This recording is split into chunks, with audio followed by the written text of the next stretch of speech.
Dr. Ben Schmidt apresentou a palestra Requisitos de Saúde para uma Longevidade Plena no dia 24 de abril de 2018. Este foi o segundo ciclo de debates promovido pelo portal Avosidade. Esse evento é um dos eventos, é o segundo evento do ciclo Avosidade de encontros esse ano aqui na Unibis Cultural. O tema é a coisa que a gente tem mais preciosa, se pode dizer, que é a saúde.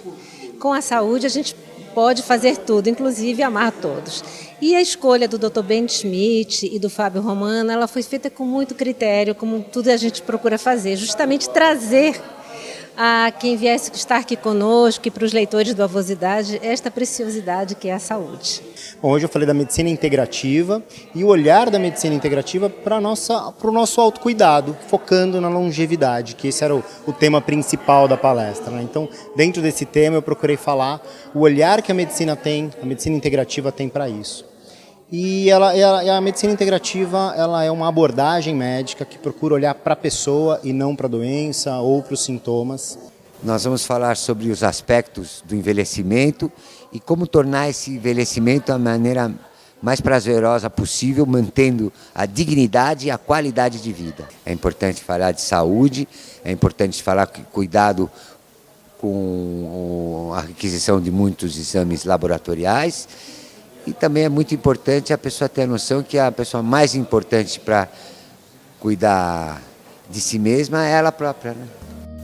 O encontro foi realizado na Unibis Cultural, em São Paulo. Você assiste agora a palestra na íntegra. E é muito interessante falar de avosidade, falar do envelhecimento, porque a gente descobre o envelhecimento de várias maneiras, né? Mesmo quando a gente se prepara para ficar velho, quando a gente é jovem e fica pensando quando for ficar velho, se bem que quando a gente é jovem, tem a vida inteira pela frente, então tudo que acontece diminui um pouco a importância. Mas muitas vezes a vida passou e a gente leva um susto e vai olhar e já está com 60 anos de idade. Eu não sou muito a favor de classificar os idosos com 60 anos de idade, isso é uma cultura americana. Aliás, a nossa medicina é muito baseada nos americanos, que não tem absolutamente nada a ver com a gente. Quando eles riem, eu tenho vontade de chorar. E quando eu choro, eles têm vontade de dar risada. É impossível eu dar piada de uma piada de um americano. Eu digo isso por experiência própria, que estive vivendo nos Estados Unidos, fui professor de medicina da Colômbia, e o americano não tem nada a ver com o brasileiro. Nada a ver. Nem a espiritualidade, nem a energia. Americano, aqui no Brasil, nós vamos falar sobre isso, mas por pior que as pessoas acham que a gente esteja, o que não é nada verdadeiro, eu sou brasileiro, patriota, e vou morar minha vida inteira aqui no Brasil. E daqui eu não saio. Não tem nenhum lugar do mundo como o Brasil. E eu falo com a autoridade de ter vivido em alguns países do mundo por um bom tempo. Eu não troco o Brasil, aliás, eu não troco São Paulo, hein? Eu não saio de São Paulo, eu sou paulistano. Então nós estamos aí vivendo, a vida vai passando, às vezes a gente nem se toca se está com 30, se está com 25, se está com 40, mas além do número, também é importante a qualidade de vida que a gente está, né? E de repente a gente acorda e está com 60 anos. E fica um desespero, acha que a vida vai acabar ali, principalmente para as pessoas que são os ateus, que acham que a vida acaba quando a gente morre literalmente, pelo conceito de parada cardiorrespiratória médica, né? E se assustam, muitas vezes é a única maneira deles retornarem, resgatarem a religião que têm. O título dessa palestra, que foi proposto pelo site Avosidade, é Requisitos de Saúde para uma Longevidade Plena. Então, Beth, vamos começar pelo começo. Longevidade. O professor Fábio falou de telômero, mas que é uma visão de higiene, né? A longevidade é o seguinte, existe um erro que as pessoas andam falando, cometem frequentemente. Nós não estamos vivendo mais do que há 5.000 anos atrás. Não tem nada a ver isso. Isso é uma bobagem. A mídia hoje manda no mundo, se sai na televisão, sobretudo naquela emissora, o mundo inteiro acredita porque hoje todo mundo estuda naquela emissora. É uma bobagem dizer que o ser humano hoje vive mais. Por exemplo, vou dar alguns exemplos, os filósofos gregos eram centenários, nonagenários, octogenários, centenas de filósofos gregos. O que aconteceu é que hoje nós somos 7 bilhões de pessoas. E, por uma questão óbvia, nós temos muito mais octogenários hoje do que há 5.000 anos atrás. Mas isso não significa que o homem está vivendo mais exponencialmente, né? De maneira alguma. E também não vai viver mais com célula-tronco, viu? Já vou dizer logo de cara. Aliás, Fábio, que bom que você vai estar aqui, que eu vou falar tão mal de médico, e você trabalha no Einstein, mas isso que eu vou falar, por favor, não se baseie só no Albert Einstein. Os hospitais estão todos iguais. O diagnóstico é um só para eles. Um horror. Um horror. Você falou em oncologia. Oncologia é um horror. Um horror. Sírio-Libanês, um horror. Oswaldo Cruz, um horror. A primeira vez que eu escrevi para a Avosidade, ele nasceu. E quando nasce o primeiro neto, a gente reflete, é uma parada na nossa vida, é um divisor de águas, a gente parte para uma outra fase e fica pensando na vida que a gente levou e no que temos pela frente, né? E como que nós levamos a nossa vida. E eu acho que, para começar, uma coisa que é feita com tanto carinho pela Beth e pelo Jorge, eu acho que eu vou começar contando rapidamente uma história grega linda e que diz exatamente e fala sobre o nosso destino. Ela não vai sair tão linda porque eu não gosto de segurar no microfone para falar.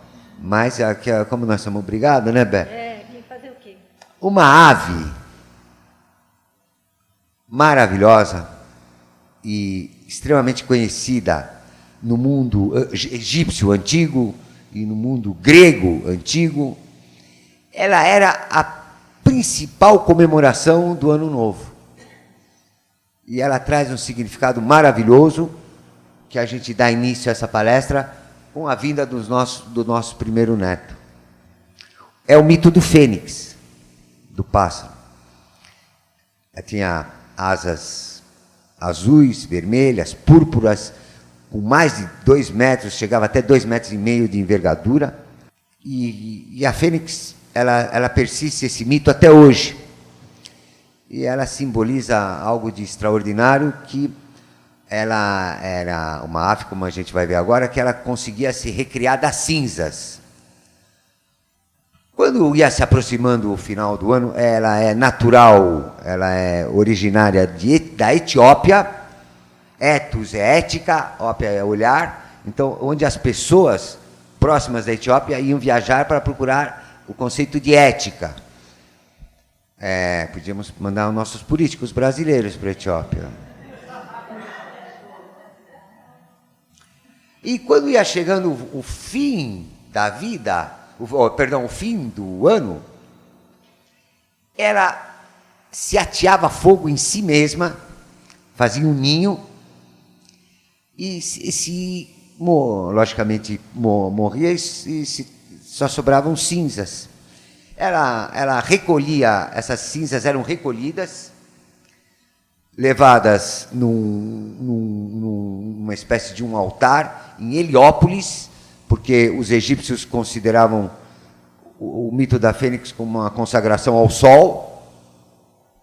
E ela se sentava em cima de um tronco de mirra e, ali sentada em cima de suas próprias cinzas, ela tinha o poder de renascer todos os anos. Conta Heródoto e outros papiros egípcios antigos que essa ave vivia 5 séculos, 7 séculos, 12 séculos, 1.200 anos. E, na verdade, existe uma metáfora nesse renascer da fênix, que, na verdade, ele tem muito mais a ver com metamorfose, que é nós evoluirmos durante a nossa vida e conseguir vencer todos os desafios e todos os problemas que o Fábio já mencionou que todo mundo tem. Então a fênix simboliza essa luta da condição humana em melhorar a nossa qualidade de vida e vencer os desafios que se apresentam todos os anos. Mas eu acho que tem uma coisa muito mais legal do que isso. Ela não colocava ovos, porque a fênix, ela podia se recriar e renascer todos os anos, mas ela não podia procriar. E isso significa uma coisa bem mais profunda do que só vencer os obstáculos da vida. O que significa isso e por que esse é o primeiro slide? E o que ele tem a ver com o Neto? É que nessa época, nesses últimos 50 anos que vivi, percebi que nós passamos da seguinte maneira: a gente faz tudo pelos nossos filhos, vive pelos nossos filhos e muitas vezes esquece da gente mesmo. E passa a vida inteira, esquece-se de nós para viver só para os nossos filhos. Com isso, a gente faz um erro duplo. Além de a gente não viver a nossa própria vida, a gente ainda deposita neles um monte de esperanças que são nossas e não deles, e acaba atrapalhando a vida deles, e acaba atrapalhando que eles concluam o destino que cada um deles tem. Porque a procriação não tem nada a ver com o nosso destino de cada um de vocês aqui. O nosso destino é entre vocês e Deus, cada um com seu destino particular com Deus. Essa metáfora é extremamente interessante, porque essa coisa de viver pelos filhos, o fato de procriar, ele não resolve o problema de nenhum de vocês e nenhum de nós. Ele resolve o problema da perpetuação da nossa espécie, da espécie humana. O destino, acredita-se que cada um tem um dom, e o destino da gente é primeiro descobrir aquilo que a gente é bom, aquilo que é o nosso dom, e resolver isso com Deus, né? Nós estamos aqui na Unibis, e eu aprendi um pouquinho estudando a Torá, que está mais ou menos implícito na Torá, que Deus, as plantas, as árvores e os homens não são coisas separáveis, é tudo uma coisa só. E dessa forma é uma maneira da gente, pode auxiliar a gente a tratar com mais carinho, por exemplo, o nosso planeta. Se nós somos todos um só, aquilo que nós somos, Deus, pássaros, plantas e o nosso planeta, é uma maneira de respeitar ele de uma maneira melhor, né? Além dessa reflexão de que o Neto nasceu, e dessa reflexão de como a gente levou a nossa vida, é indubitavelmente que nós somos levados a um pouco de espiritualidade no momento do nascimento. Quando os filhos nascem já é muito bom, e quando os netos nascem também é bom. Mas eu acho que, talvez porque quando a gente tem os netos, a gente já fez mais aniversários, então a gente tem uma maneira de refletir melhor sobre a vida, sobre todo o contexto da vida, né? Por estar aqui dentro da Unibis, eu vou deixar uma mensagem interessante de um rabino, Stiffelman, que eu achei muito interessante, que certa vez eu li, e que disse o seguinte, por exemplo, em relação aos judeus, por exemplo. Existem judeus que, às vezes, não são nem um pouco religiosos, nem rezam, não põem tefilim, ou que conhecem muito pouco da religião judaica, só que eles têm uma coisa em comum no mundo inteiro. Disse o rabino que qualquer judeu, quando entra numa sinagoga, ele sente que ele está entrando, de alguma forma, dentro de uma segunda casa dele, independente dele ter sido um estudioso da Torá ou não. Enfim, os netos levam a gente a pensar em Deus profundamente e sobre Deus, e agora para os ateus, existe um cientista famoso, Eu vou aproveitar que agora eu falei a palavra cientista para explicar para vocês. Eu sou um médico, sou cientista e eu vou explicar o que um cientista faz num evento como esse hoje aqui, já que eu falei a palavra cientista. É importante saber qual a diferença de um pesquisador e de um cientista. Pesquisador, a gente usa esse termo quando a pessoa, por exemplo, quer estudar colesterol, por exemplo. Ele vai lá e pega todos os artigos sobre colesterol e faz um resumo desse artigo e oferece isso para a mídia científica sobre o status quo do colesterol. Isso é um pesquisador. E a pesquisa abunda no mundo inteiro, né?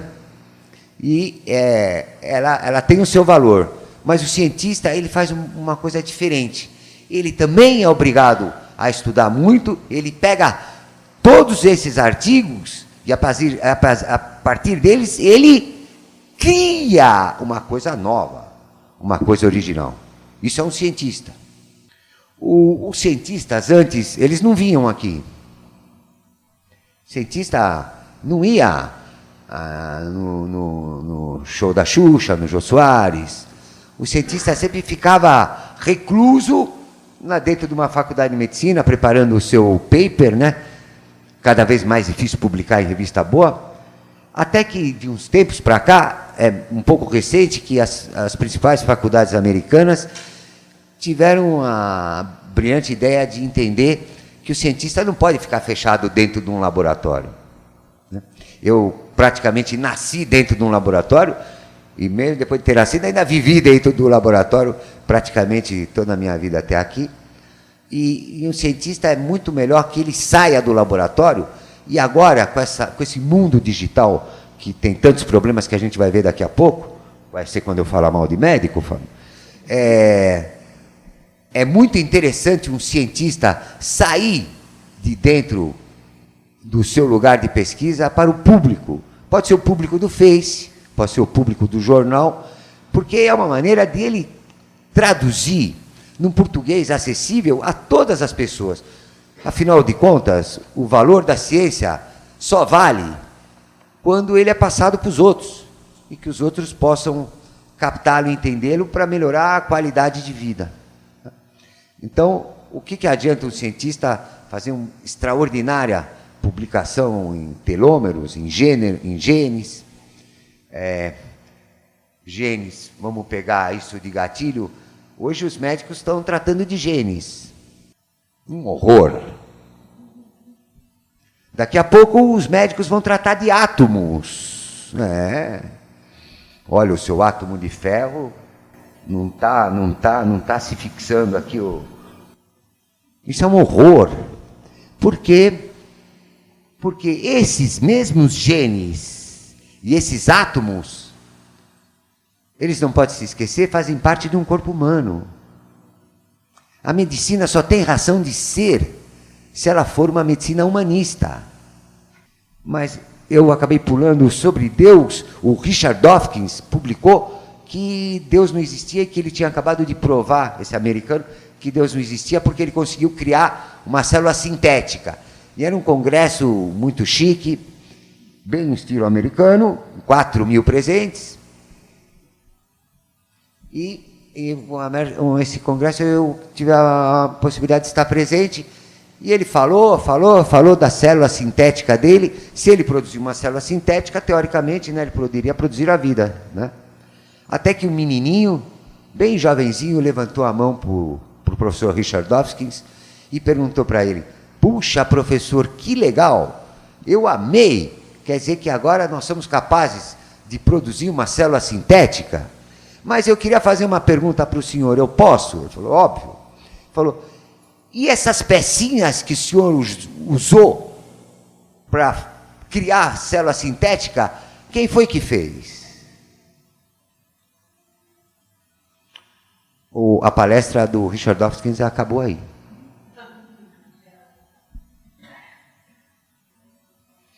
A razão nunca explica a vida. E aliás, talvez ela nem tenha, o objetivo dela nem é realmente tentar explicar a nossa existência, né? Esse livro de presente que eu trouxe para vocês, para boa parte de vocês, faz um arrazoado sobre a divindade, sobre Deus e sobre essa questão.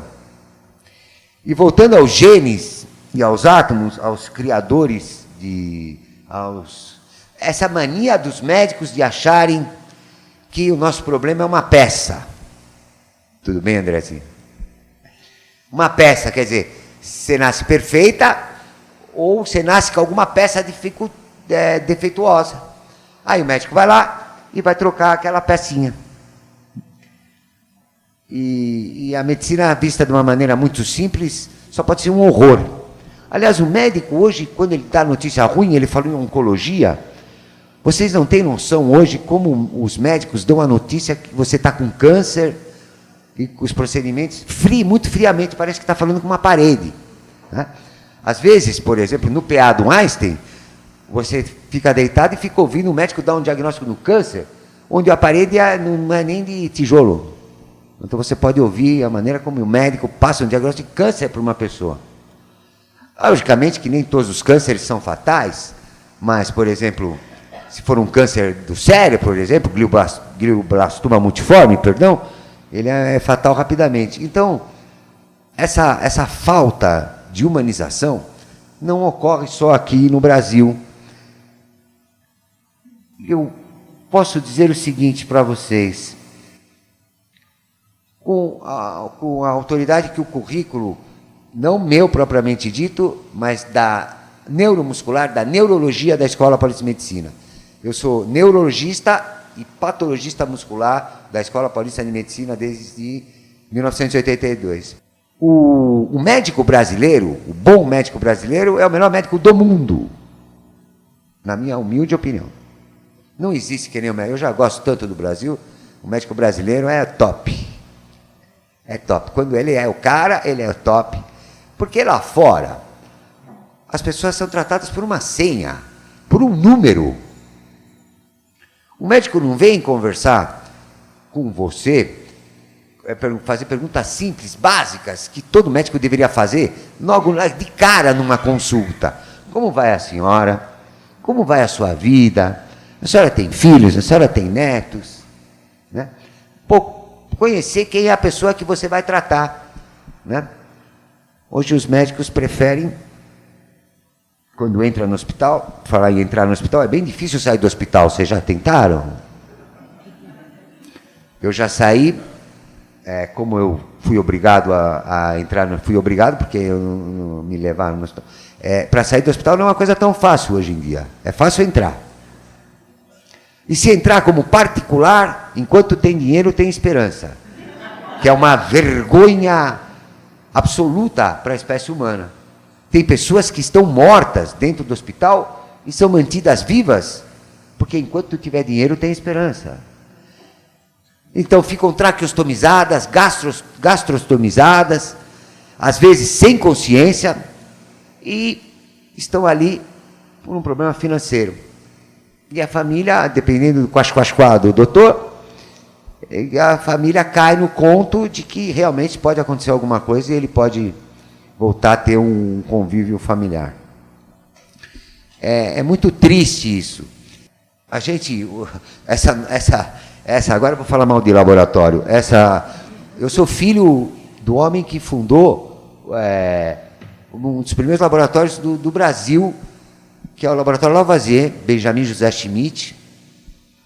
E é muito triste. Hoje eu vi a propaganda outro dia na televisão, que eu vi a propaganda na televisão de um laboratório agora, que todos os aparelhos técnicos de última geração, e mostra uma ressonância magnética, e mostra outro aparelho.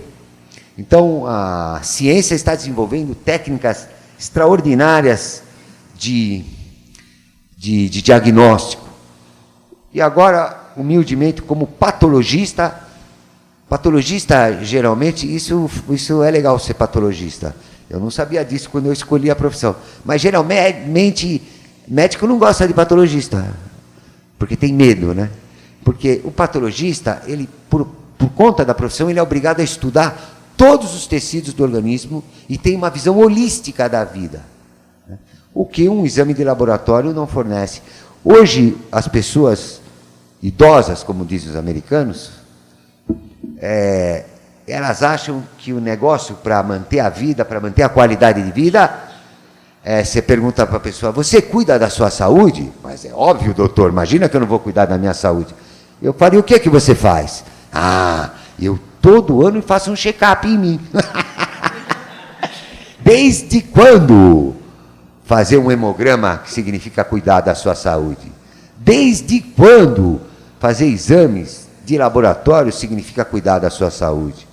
Mesmo porque a imensa maioria dos exames que são feitos não valem nada, não significam absolutamente nada. Eu fui presidente do Lavazer durante pouco tempo. Meu pai adoeceu e não gostei dessa profissão de ser dono de laboratório. Eu cheguei a pegar um pedido médico de mais de 1000 exames para um paciente. E que se eu pegasse esses 1000 exames e fosse perguntar ao médico por que ele está pedindo aqueles exames, ele não saberia me responder. Mas além da falta da medicina humanista, eu tô perdendo um pouco de tempo aqui na medicina, Beth, porque essa é a função que eu sou obrigado, como líder de um grupo médico da Escola de Medicina, de colocar, né, para colocar a posição do nosso ponto de vista sobre a medicina atual. Um horror. Repito, medicina humanista. Se os médicos fossem humanistas, Fábio, talvez nem muitos cânceres poderiam se desenvolver, né? Tem muito profissional de extremo gabarito que tem a plena noção que o câncer, por exemplo, é uma ferida na alma, né? Então, o carinho talvez seria a melhor solução. Eu vou dar alguns exemplos para exemplificar bem, e depois a gente vai voltar para a avosidade. Mas só para vocês entenderem como isso tem consistência nessa fala. Coisas que acontecem no Brasil, coisas que acontecem no mundo inteiro. Quem já ouviu falar em vesícula biliar? Então, todo mundo, mas não é todo mundo que está com a sua vesícula biliar aqui agora, né? Por quê? Porque foram no médico. Foram no médico, o médico pediu um ultrassom, porque médicos gostam de pedir exame, agora examinar com calma, né? É mais difícil hoje em dia. A medicina que decaiu muito, sabe, Fábio, porque aumentaram muito o número de escolas de medicina no nosso país, e nem todas elas têm um corpo docente bacana. Mas os exemplos que eu escolhi para falar para vocês, para exemplificar e dar consistência nisso que eu estou falando, hoje, toda pessoa que entrar num hospital com cálculos na vesícula biliar, o médico vai querer tirar a vesícula biliar. Sabe, ela não serve para nada, entendeu, senhora? Ela está ali, mas não serve muita coisa. Então, se a gente vai num hospital, no AIS, por exemplo, o número de colicistectomias, que é o nome dado à cirurgia de vesícula biliar, é absurdo. Tiram vaga de quem realmente, às vezes, precisa estar operando. Depois de vesícula biliar, outro exemplo muito triste é hemorroida. Médico famoso não significa médico bom. Médico bom é o médico que te trata como uma pessoa, como um ser humano, e que quando você precisa ele está presente, ou que ele está presente sempre com você, que dá o seu celular para você, que você pode ligar para ele quando precisar. Isso é o médico bom. Não é um médico que sabe genética. Médico humanista. Eu sou aluno de Walter Edgar Maffei. Walter Edgar Maffei é o titular de patologia, de anatomia patológica da Santa Casa de Misericórdia de São Paulo. E qual foi minha surpresa? Eu fui professor de medicina na Salpêtrière, em Paris, e quando eu cheguei na Salpêtrière, existia o busto de Maffei. Sabe que patologista sempre trabalha perto dos mortos, então é sempre no segundo subsolo. E lá no segundo subsolo eu vi o busto de Maffei. E Maffei era um cara inacreditável, ele previa o futuro.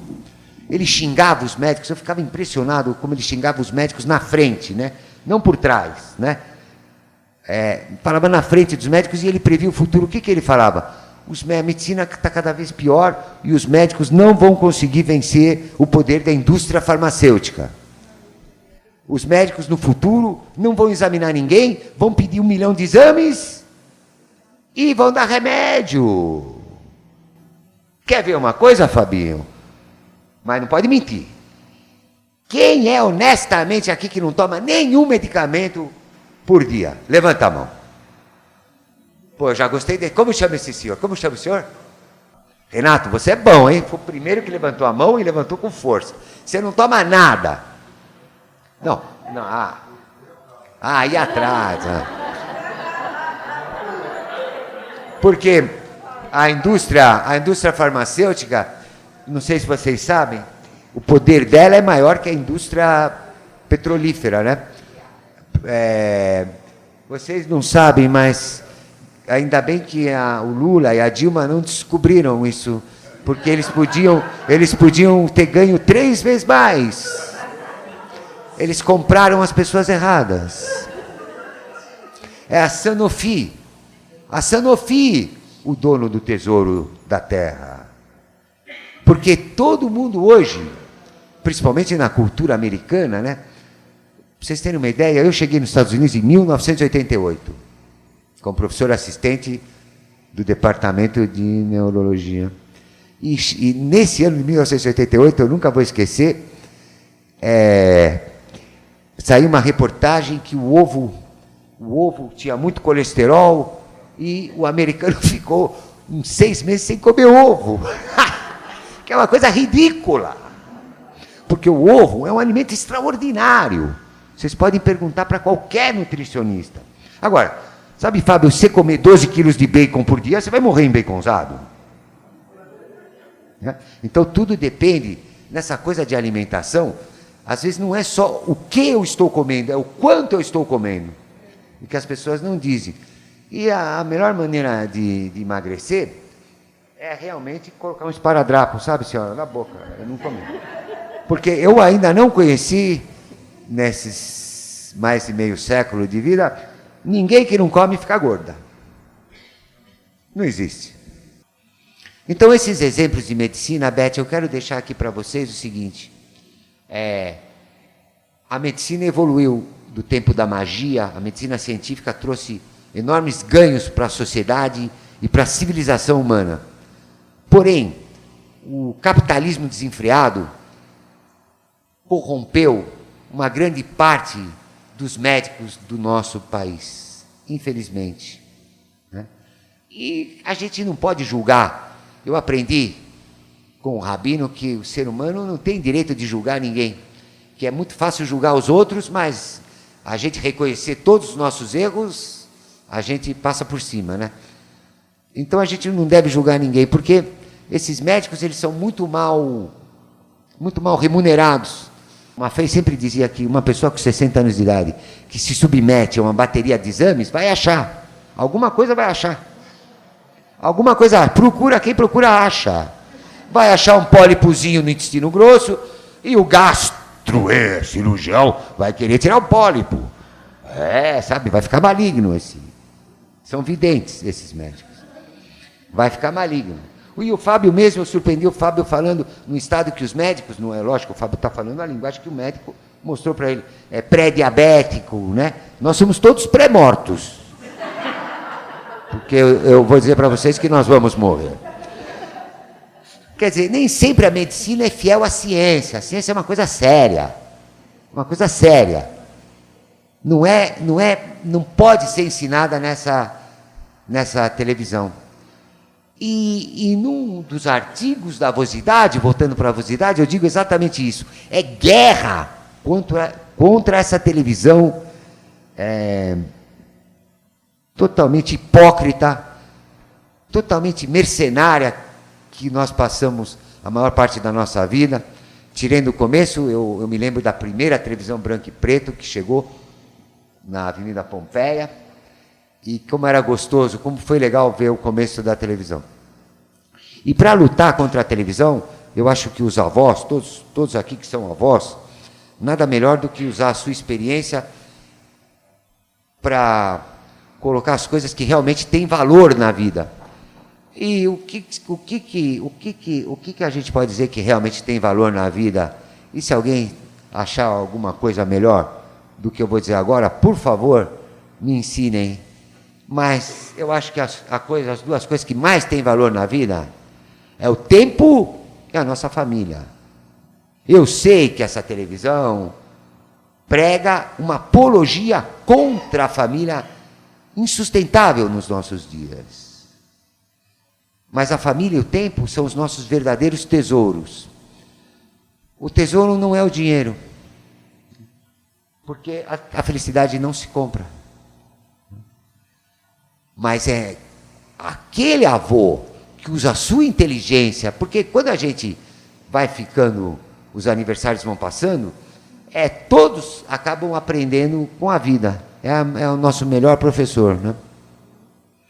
E usar essa sabedoria para lidar com a sua família em particular, porque a família não são só os filhos. A gente tem os filhos e tem todos os agregados, primos, tios, cunhadas, cunhados. Então a gente precisa saber lidar com... Essa senhora que está rindo gostou quando eu falei cunhada. E às vezes é muito difícil. Então, usar a inteligência para conseguir que essa família fique coesa e bem estruturada, isso sim é inteligente, isso sim é qualidade de vida. Família e tempo. O que adianta ganhar tanto dinheiro e depois não ter tempo nem para gastar esse dinheiro que ganhou? Ou gasta desesperadamente. Vai para Nova York e fazer compras. Comprar bugiganga. Nós não nascemos para comprar bugigangas. Nós nascemos para viver. Então a qualidade de vida começa justamente aí, Beth, em saber guardar o seu tempo como uma coisa sagrada. Porque a vida é sagrada. A vida é um milagre. Milagre de Deus. E aqui, em homenagem ao Nibis de novo, aprendi na sinagoga que a Torá deixa bem claro que todos nós temos uma alma divina e uma alma animal. E que nós temos que dominar essa alma animal e tentar sempre estar melhorando e evoluindo essa alma divina. Onde, de novo, o nosso pássaro da Fênix do começo da aula, vale muito a pena lembrar dele. Isso é qualidade de vida. Qualidade de vida é quem sabe gastar o tempo com sabedoria. Porque o tempo é o principal tesouro que a gente tem. E a nossa família, né? E saber lidar com todos os problemas da família, que geralmente os problemas da família vêm dos agregados. É difícil lidar com os agregados, não é? E nesse jogo de agregados, a gente precisa aprender a ceder. A gente precisa ceder. Às vezes você quer matar um cunhado, mas os rabinos falam que a gente não pode matar. Então, e a gente também não pode se afastar totalmente, porque eles são da família. Então a família, ela precisa ficar, de alguma maneira, e aí é que precisa usar a inteligência, a sabedoria da avesidade. Essa é a qualidade de vida. Mas tem uma qualidade que eu nunca vi. Para terminar a qualidade de vida, antes de entrar na outra qualidade, eu queria dizer que eu passei a vida inteira escutando que da vida nada se leva. Que é bom, aproveita bastante, viaja, gasta todo o seu dinheiro, porque da vida nada se leva. Como se nós tivéssemos nascido só para comprar coisas. Então, uma visão muito mercenária da vida. E eu sou totalmente, numa das semanas da avosidade, eu escrevi sobre exatamente isso. Eu acho que da vida tudo se leva. A gente leva as nossas vitórias, as nossas derrotas. Da vida, a gente, tudo se leva. O amor que deu, o amor que recebeu, né, bem? E a qualidade da morte? Nunca ouvi. Você já ouviu falar em qualidade da morte? É mesmo? Esse Fábio é bom, hein? Esse Fábio eu já gostei dele. Você já ouviu falar de qualidade da morte?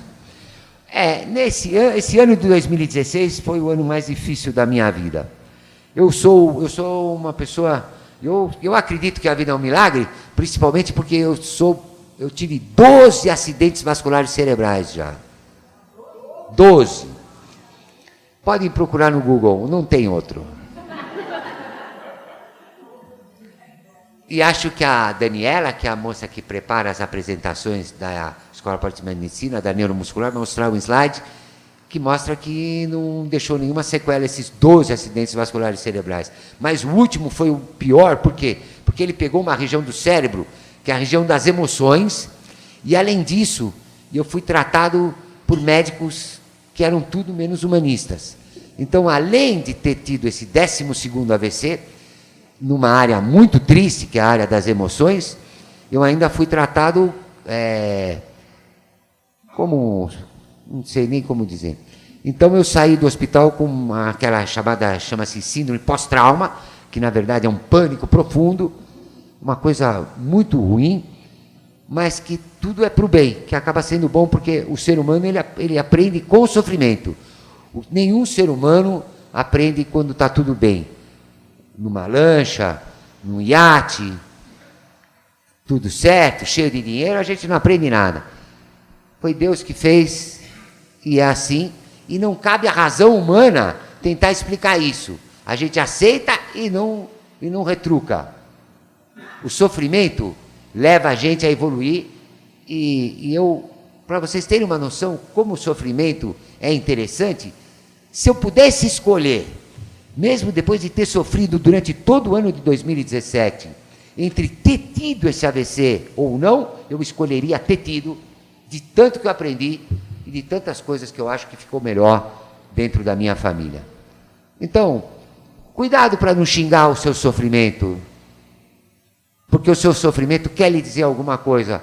Eu peguei um pouco da aula do Fábio, eu não consegui chegar antes, mas o sofrimento quer dizer mais ou menos a mesma coisa que as doenças. As doenças não são mal em si mesmas.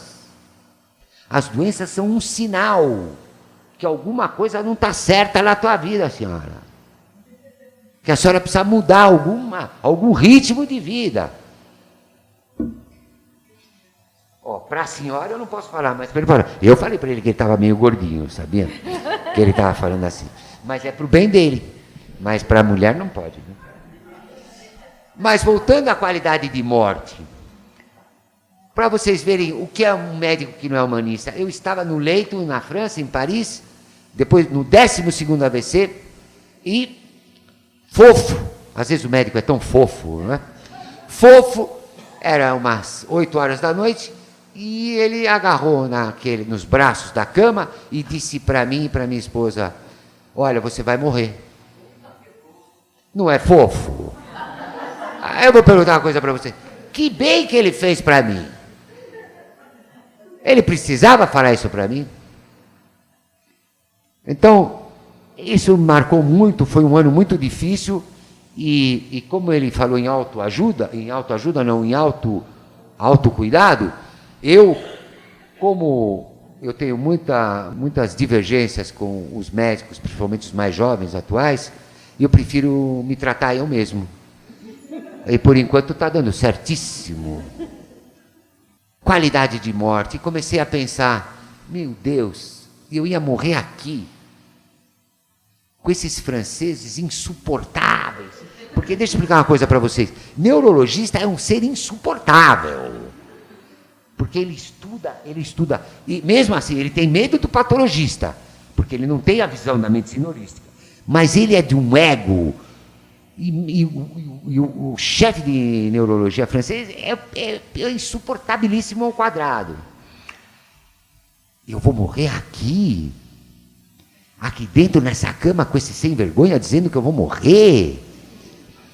Cadê meus filhos? Cadê meus netos? Cadê minha mãe? Eu não vou morrer aqui. Então, comecei a pensar e saí do hospital correndo com a minha esposa, porque, repito, ninguém sai do hospital hoje em dia.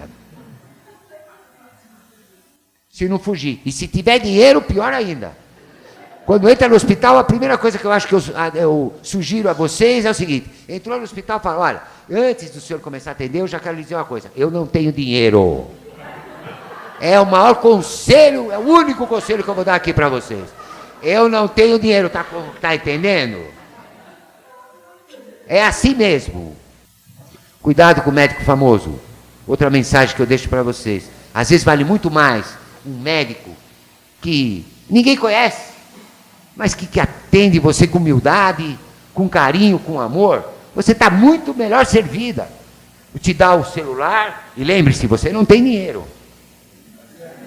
Entrou no hospital, já avisa que não tem dinheiro. Fala que vai, se precisar, olha senhor, se precisar mesmo eu vou vender meu carro, mas eu não tenho dinheiro. É o conselho que eu dou do fundo do coração para vocês, antes de eu deixar as 3 mensagens mais bonitas que eu vim preparado para a velocidade. Qualidade da morte, quer dizer, vamos ver, vamos pegar a Beth. Por onde você começaria a falar de qualidade da morte? Aonde que a gente tem que morrer?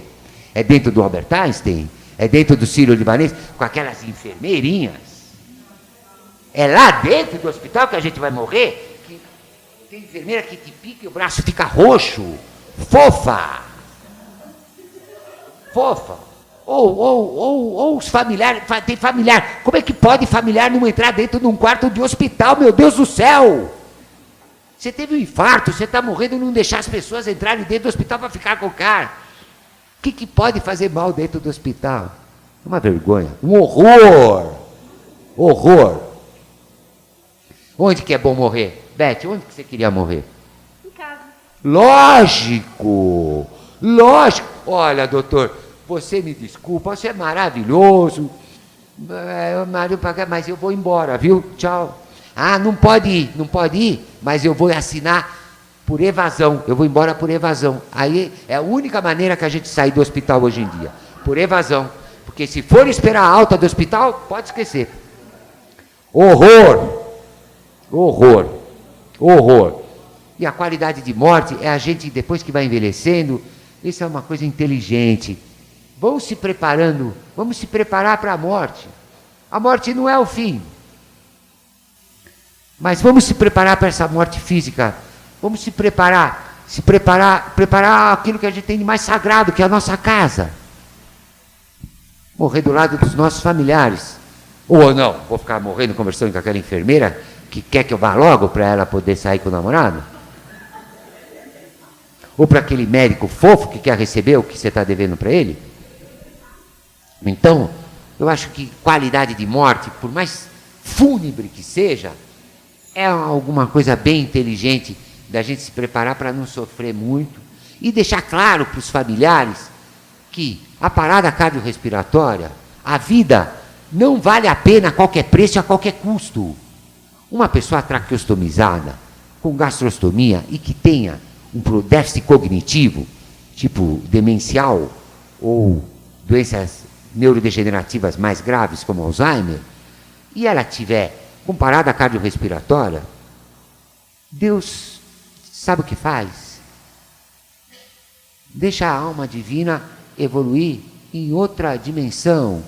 Não vou deixar ninguém da minha família preso dentro de um hospital com aqueles homens. Eu vou terminar deixando não um presente, não é o livro médico. O livro médico conta os casos mais extraordinários. Eu trabalho como reabilitador. Então, a patologia muscular possibilitou, ela foi criado um setor na Escola Paulista de Medicina, onde a gente usa a ciência do músculo para as pessoas poderem se reabilitar.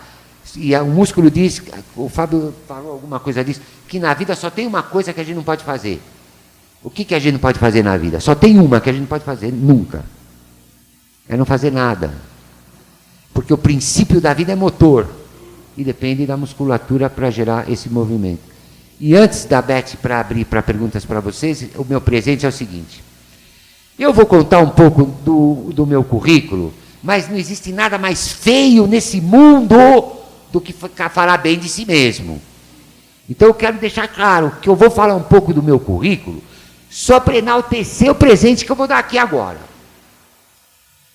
Eu tenho 12 mil biópsias musculares na Escola Paulista de Medicina, mas pelo mundo eu sou um homem de 30 mil biópsias musculares, que é uma cifra que não será atingida por mais ninguém, porque nem se faz mais tanta biópsia muscular no mundo. Além disso, eu completei ano passado 40 mil horas aula de medicina e ensino. Das principais publicações, existe uma revista chamada New England Journal of Medicine. Tem cientistas que passam a vida inteira querendo colocar um paper lá, que ele faz do objetivo da vida dele. Mas quem consegue colocar um paper na New England Journal of Medicine já pode dizer que é um cientista que está acima de um pesquisador. E por que eu quero terminar assim? Porque eu estou falando todo esse know-how de patologia muscular para vocês, para deixar o maior presente que eu posso deixar para vocês aqui hoje, que eu aprendi.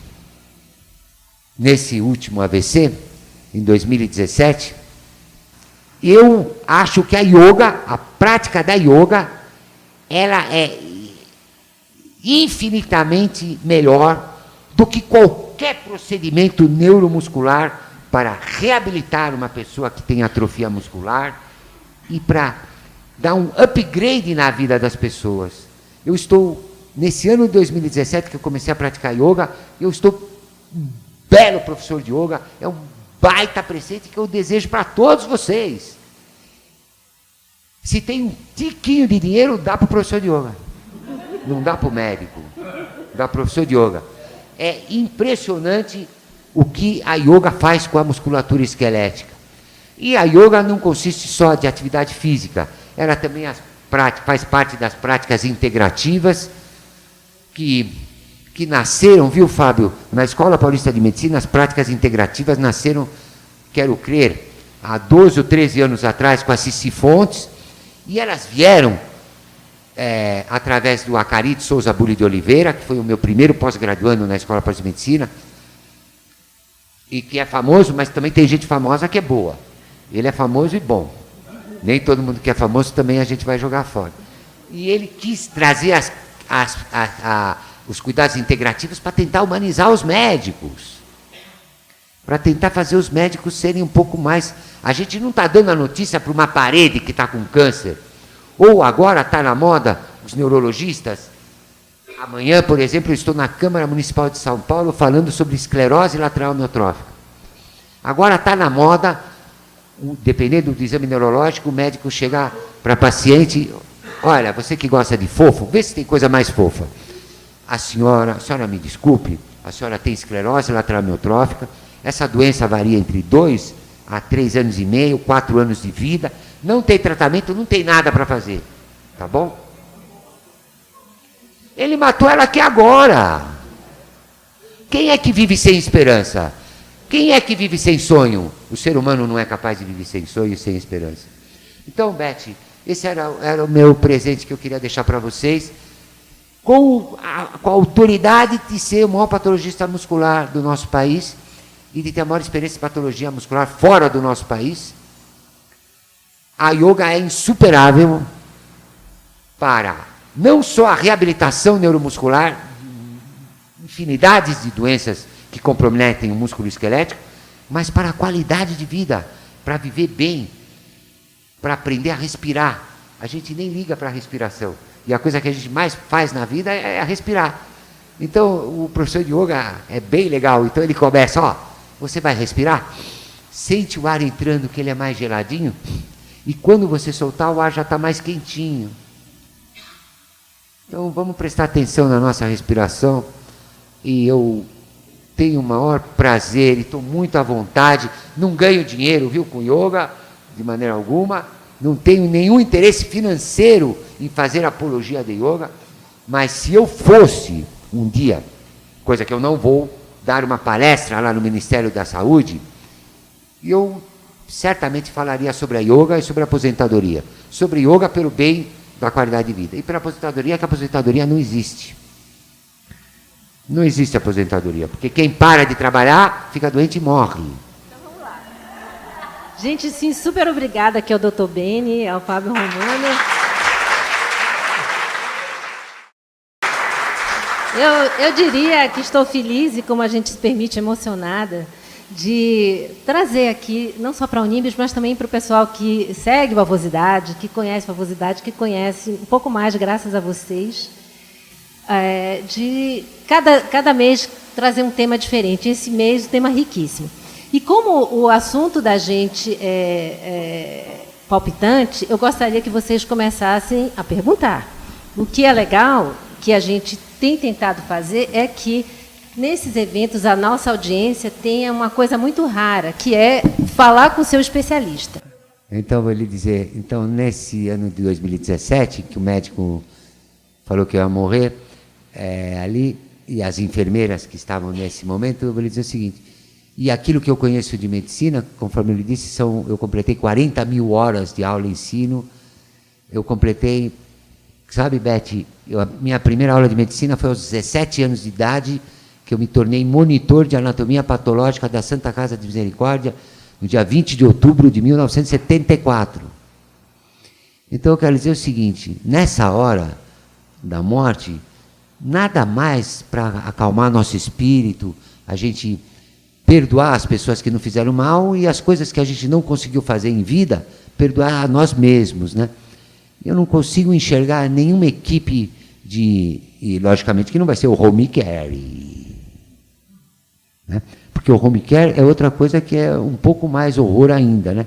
Porque o home care é a medicina mais barata para tentar não levar o paciente, dar custo dentro do hospital. Mas, veja bem, vamos supor, existem as pessoas idosas podem envelhecer de duas maneiras, Beth, ou com perda cognitiva, ou sem perda cognitiva. A reabilitação com perda cognitiva e sem perda cognitiva é a mesma.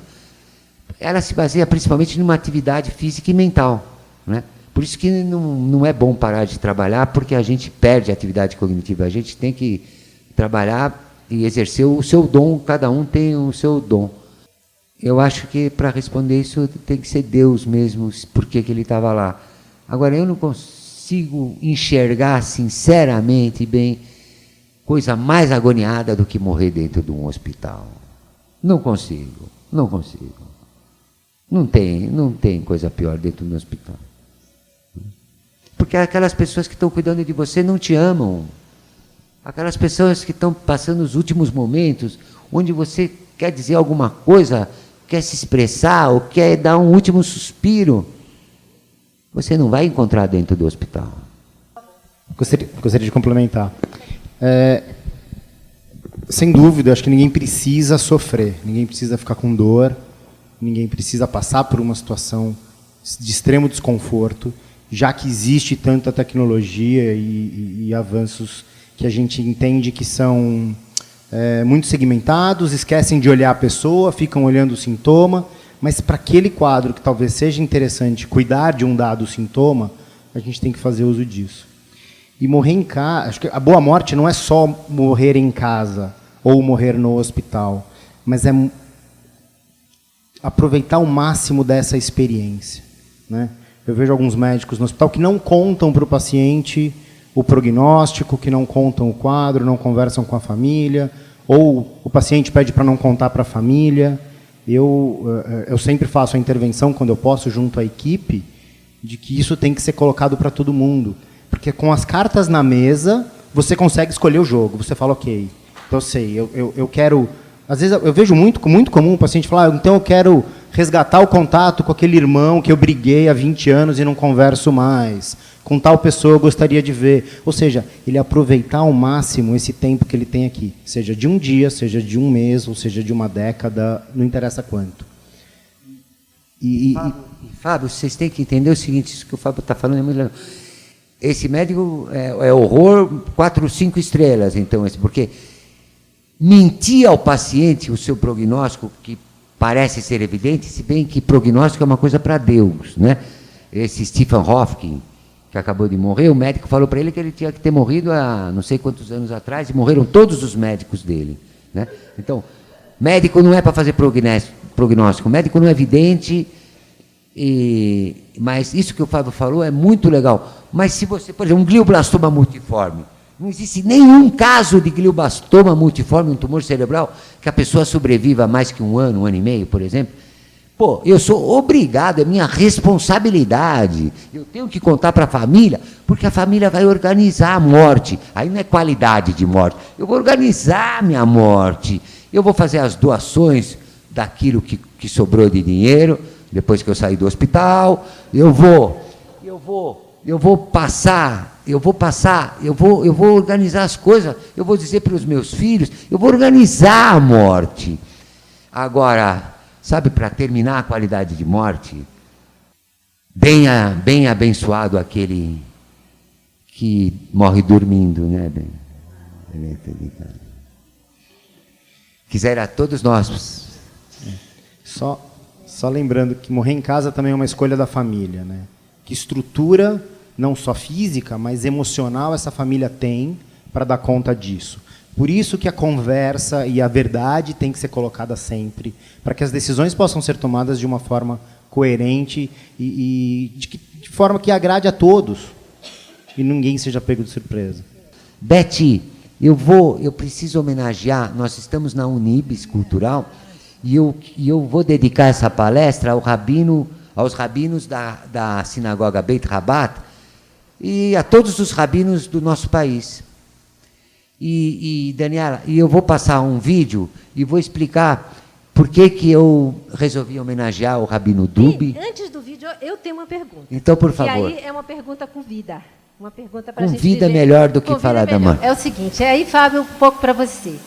Desde que a gente lançou o site, a gente tem notado o seguinte, todo mundo que vira avô rejuvenesce.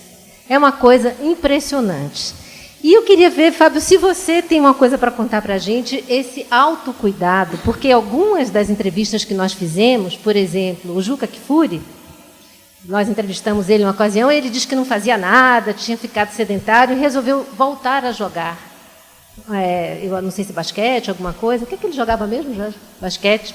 Então, depois que as netas nasceram. Eu não posso te responder o que ele jogava. Não, então é o seguinte, como é que a gente consegue esse autocuidado? Depois que vira avô, vamos lá, gente, como é que a gente... e avô não precisa necessariamente ser o avô biológico. Eu conheço aqui, tem uma amiga muito querida que está aqui comigo, a Lígia, que ela... Também como Fênix, né, ele renasceu muitas vezes, teve uma trajetória difícil, e eu a vejo uma avó linda para a sobrinha neta. E que as pessoas renascem com o afeto das outras gerações. Como é que isso se explica na medicina que você pratica? Eu acho que você já respondeu, né? Não, você que vai responder. Quando você deu o exemplo do nascimento do primeiro neto ou dos netos, aumenta ou reacende uma chama interna. Por quê? Porque, como foi dito anteriormente, a gente está falando do propósito. Não basta estar vivo, eu tenho que viver. Mas para que eu quero viver? Para ver o quê? Para fazer o quê? Então, o encontro ou reencontro com o propósito é fundamental para que eu tenha motivação de fazer algumas mudanças no meu estilo de vida. Porque mudar hábito não é algo fácil. Não é algo simples que a gente faz do dia para a noite. Você precisa persistir. Né? Não focando naquilo que você quer mudar, mas focando no novo. Então, quando tem um novo que brilha, fica muito mais fácil. Olha, umas dicas de avô é o seguinte, a gente, para visitar os netos, tem que respeitar algumas coisas novas nos nossos filhos. Porque muitas vezes a gente deu tudo para os nossos filhos e às vezes a gente não está contente com o que eles estão dando em troca. Então, a gente tem que ceder muito, tem que visitar os netos nas horas certas, não pode ir chegando na casa deles na hora que a gente quer. Tem alguns truques, usar a inteligência naquilo que é o mais importante para cada um do ser humano dentro da nossa condição humana. Família e amor. Não pode ter coisa mais importante que isso.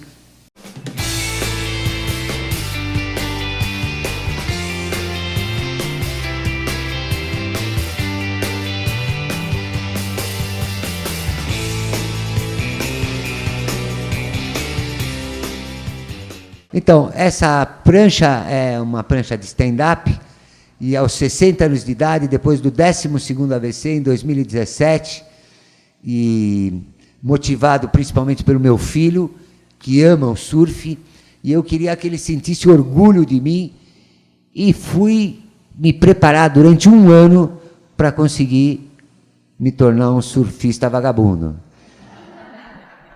Comecei com uma stand-up e passei por uma prancha chamada longboard, mas eu acho que eu vou melhorar mais. E qualquer hora dessas, quem sabe eu vou pegar a prancha do meu filho para surfar. Isso é um exemplo meu para todo mundo, que nunca é tarde para nada nessa vida. É muito melhor a gente começar a viver algumas coisas no último segundo da nossa vida do que passar uma vida inteira sem nunca ter existido. Nunca é tarde para nada. O que vocês tiverem vontade de fazer, pode começar, que com vontade tudo vai acontecer. Muito legal.